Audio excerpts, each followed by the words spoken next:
एक गांव में राजपाल नाम का किसान रहता था। परिवार में उसकी पत्नी और एक बच्चा, यही उसका संसार था। गुजारा करने के लिए वह अपने छोटे से खेत में फसलें उगाता था और उन्हें बेचकर अपना और अपने परिवार के लिए 2 वक्त का खाना जुटा पाता था। कहने को उसके पास इतना धन नहीं था, लेकिन फिर भी वह काफी खुश था। एक दिन दोपहर को वह अपनी पत्नी के साथ खेत पर खड़े होकर कह रहा था, हे भगवान, अगर बारिश हो जाए तो इस बार सभी किसानों की फसलें अच्छी हो जाए और सभी किसान खुशी खुशी अपना खेती कर पाएंगे। हाँ, सही कहा आपने। अगर बारिश हो जाती है तो इस बार काफी अनाज हम किसानों के पास आ जाएगा। और आपने तो कर्जा भी ले लिए हो। अगर बारिश नहीं हुई तो आप कर्जा कैसे चुकाओगे? हाँ सुमित्रा, मैं कर भी क्या सकता हूँ। चलो कोई बात नहीं, भगवान सब ठीक कर देंगे। बारिश की आस में किसानों की उम्मीदें टूटने लगती हैं, लेकिन बारिश की एक भी बूंद जमीन पर नहीं गिरती। परिणाम यह होता है कि सभी किसानों की फसलें बर्बाद हो जाती हैं और सूखने लगती हैं।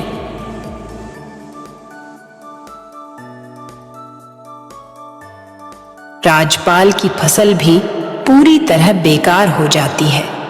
ये देखकर राजपाल कहता है, हे भगवान, इस बार किसानों का बहुत नुकसान हुआ है। फसलें पूरी तरह नष्ट हो चुकी है। मैंने तो इस फसल और बच्चों की पढ़ाई के लिए कर्जा भी ले रखा था। अब मैं इस कर्जे को कैसे चुका पाऊंगा? कोई बात नहीं, अब जो होना था वह तो हो गया। हमारी पड़ोस वाली दीदी कह रही थी कि संतोष भैया शहर गए हैं। हो सके तो आप भी शहर चले जाइए। शहर जाकर थोड़ा पैसे कमा पाएंगे तो कर्जा भी चुका देंगे। हाँ, ये मेरे पास केवल 2 ही रास्ते हैं। या तो मैं शहर जाकर थोड़ा बहुत पैसे कमा लाऊं या फिर खेत ही बेच दूं। लेकिन मैं खेत बेचना नहीं चाहता, क्योंकि हमारे पालन पोषण का यही एकमात्र सहारा है। बाद में राजपाल और उसकी पत्नी दोनों मिलकर राजपाल के शहर जाने को ही उचित समझते हैं। अगली सुबह राजपाल शहर जाने की तैयारी करता है। वह अपनी पत्नी से कहता है, सुनो, मैं खाली हाथ शहर जा रहा हूँ। कोशिश पूरा करूँगा कि कहीं अच्छा सा काम ढूंढ लूँ और थोड़ा बहुत पैसा कमा लूँ। जैसे ही कुछ पैसे हो जाएंगे मैं तुम्हें खर्चे के लिए भिजवा दूंगा। आप मेरी और बच्चे की चिंता मत कीजिए। हमारा खर्चा ही कितना है, और फिर बाद में कुछ दिनों के लिए मैं मायके भी रह आऊंगी। आप अपना ध्यान रखिए और शहर जाकर पैसे कमाइए। राजपाल के जाते वक्त राजपाल की पत्नी उसे कुछ पैसे देती है।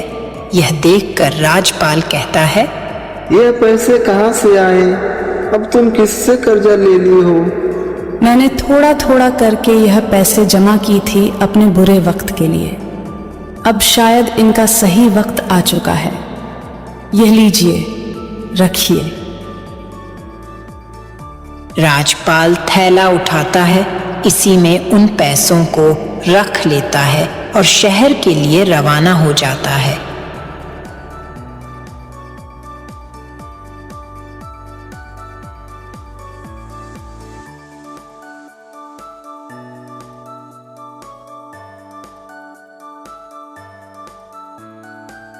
शहर पहुंचकर वह काम ढूंढना शुरू करता है।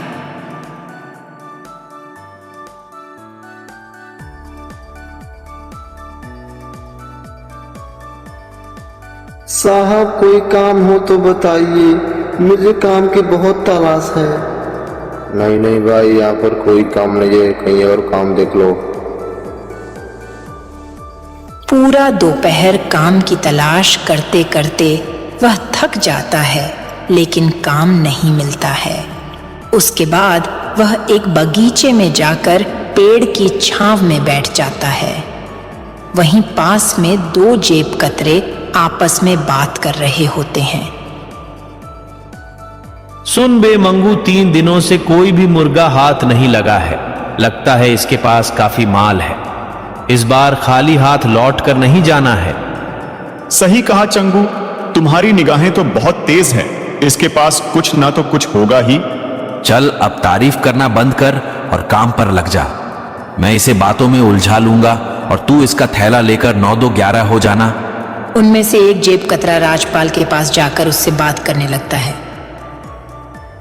अरे श्याम बाबू, कैसे हो?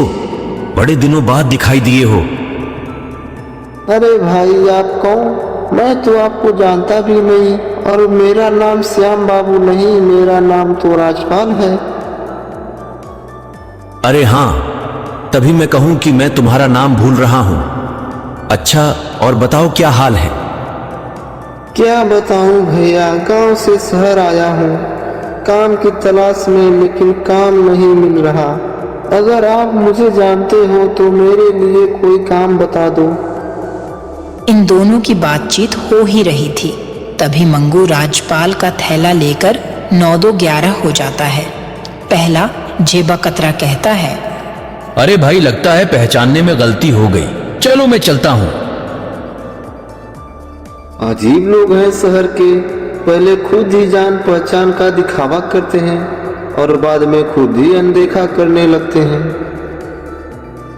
इतने में राजपाल की नजर अपने थैले की ओर पड़ती है, लेकिन वहां पर थैला न देखकर वह काफी निराश हो जाता है और कहने लगता है, शहर के लोग तो बड़ा ही निर्दयी हैं, गरीब के थैलों को भी नहीं छोड़ते। हे भगवान, यह मेरे साथ क्या हो गया? अब इस शहर में मेरी मदद कौन करेगा?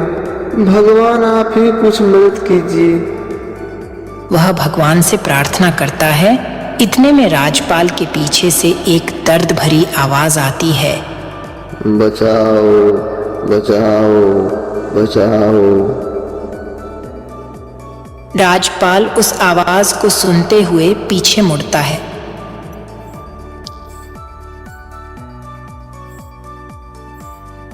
और देखता है कि वहां एक घायल व्यक्ति जमीन पर नीचे पड़ा हुआ है। उसके आसपास से लोग गुजर रहे हैं, लेकिन कोई भी उसे सहारा नहीं दे रहा है। राजपाल तुरंत जाकर उस व्यक्ति को बैठाता है और उसकी घायल स्थिति को देखकर तुरंत हॉस्पिटल ले जाने का इंतजाम करता है। हॉस्पिटल ले जाकर वह डॉक्टर से बात करता है। डॉक्टर साहब, इन्हें देख लीजिए, ये बहुत घायल है और दर्द के मारे चिल्ला रहे हैं। डॉक्टर उस व्यक्ति की हालत देखता है और कहता है, देखो भाई, इनको बहुत ज्यादा चोट लगी है, तुरंत इलाज शुरू करना होगा। इसके लिए तुम्हें कुछ पैसे काउंटर पर जमा करने होंगे। यह सुनकर राजपाल आश्चर्य में पड़ जाता है और डॉक्टर से कहता है, डॉक्टर साहब, आज सुबह ही मैं शहर आया हूँ काम की तलाश में, लेकिन काम तो मिला नहीं, ऊपर से मेरे थैले भी चोरी हो गए। मेरे पास कोई पैसा नहीं है, मैं खुद भूखा भूखा काम की तलाश में इधर उधर घूम रहा हूँ। लेकिन तभी मुझे यह जमीन पर घायल पड़े दिखाई दिए और मैं इन्हें हॉस्पिटल लेकर आया हूँ। डॉक्टर बहुत दयालु था। डॉक्टर उस व्यक्ति का तुरंत इलाज शुरू कर देते हैं और कुछ समय बाद बाहर निकलते हैं। तभी राजपाल अपनी जेब से एक पर्स निकालता है जो उसे घायल व्यक्ति को हॉस्पिटल लाते हुए उसकी जेब से गिरते हुए मिल गया था। वह उसे डॉक्टर को दिखाते हुए कहता है, यह लीजिए डॉक्टर साहब, यह इन्हीं का पर्स है, मैंने तो इसे खोला भी नहीं, देख लीजिए, शायद इसमें पैसे हो। डॉक्टर उस पर्स को चेक करता है तो उसमें बहुत सारे आईडी कार्ड और क्रेडिट कार्ड होते हैं। जब डॉक्टर उनकी आईडी कार्ड को चेक करता है तो उसे पता चलता है कि यह तो शहर के सबसे अमीर आदमी है।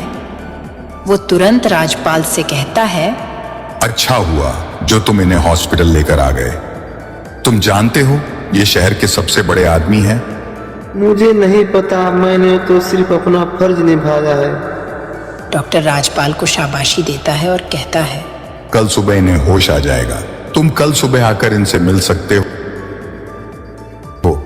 राजपाल रात भर उस गार्डन में ही सोता है और सुबह होते ही वह हॉस्पिटल वापस आ जाता है। राजपाल डॉक्टर से पूछता है, डॉक्टर साहब, अब इनकी तबीयत कैसी है? अब बिल्कुल ठीक है, तुम इनसे मिल सकते हो। डॉक्टर उस व्यक्ति से राजपाल का परिचय कराते हुए कहते हैं, ये राजपाल जी हैं, इन्होंने ही आपकी जान बचाई है। घायल स्थिति में यही आपको हॉस्पिटल लेकर आए थे। धन्यवाद मेरी जान बचाने के लिए। तुम हो कौन और क्या करते हो? मैं गांव से शहर आया हूँ एक अच्छे से काम की तलाश में, लेकिन अभी तक मुझे कोई काम नहीं मिला है। मेरे ऊपर बहुत सा कर्जा भी है। मैं उसी कर्जे से मुक्त होने के लिए शहर पैसे कमाने के लिए आया हूँ। शिवपाल जी यह सोचकर हैरान हो जाते हैं कि यह व्यक्ति इतनी परेशानी में होते हुए भी मुझे हॉस्पिटल लेकर आया। वह कहते हैं, मुझे यह जानकर बहुत अच्छा लगा कि इस समय में भी तुम जैसा अच्छा और ईमानदार इंसान है। एक काम करना, कल मेरी छुट्टी है तो तुम कल सुबह ठीक इसी समय आना। मेरे घर आना तुम्हारे लिए काफी अच्छा काम है।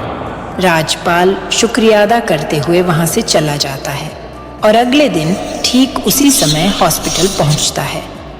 हॉस्पिटल से वे दोनों शिवपाल जी के घर के लिए रवाना हो जाते हैं। घर में प्रवेश करते वक्त राजपाल उनके एक बड़े से महल और बड़ी बड़ी गाड़ियां देखकर हैरान रह जाता है और सोचता है कि यह व्यक्ति कितना अमीर है।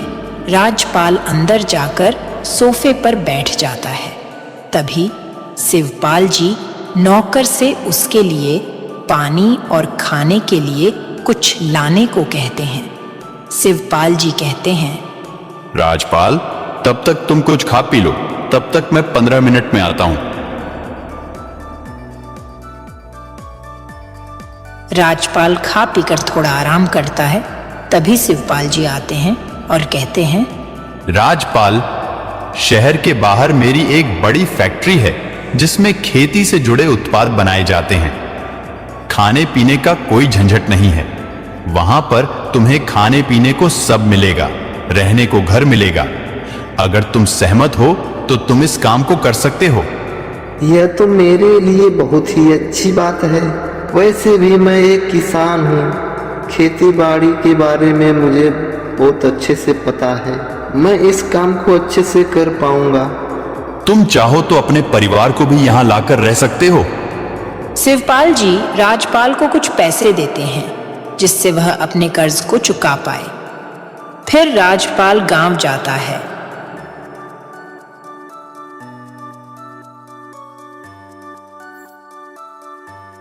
और अपनी कर्जे को पूरी तरह चुका देता है और अपने परिवार के साथ शहर वापस लौट आता है।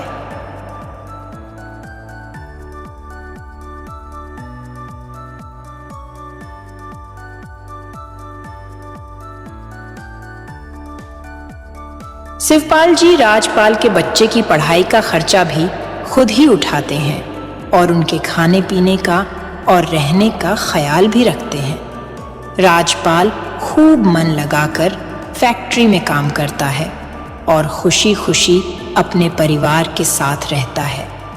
अब राजपाल पूरी तरह आज़ादी महसूस करता है और अपने मालिक का शुक्रिया अदा करता है।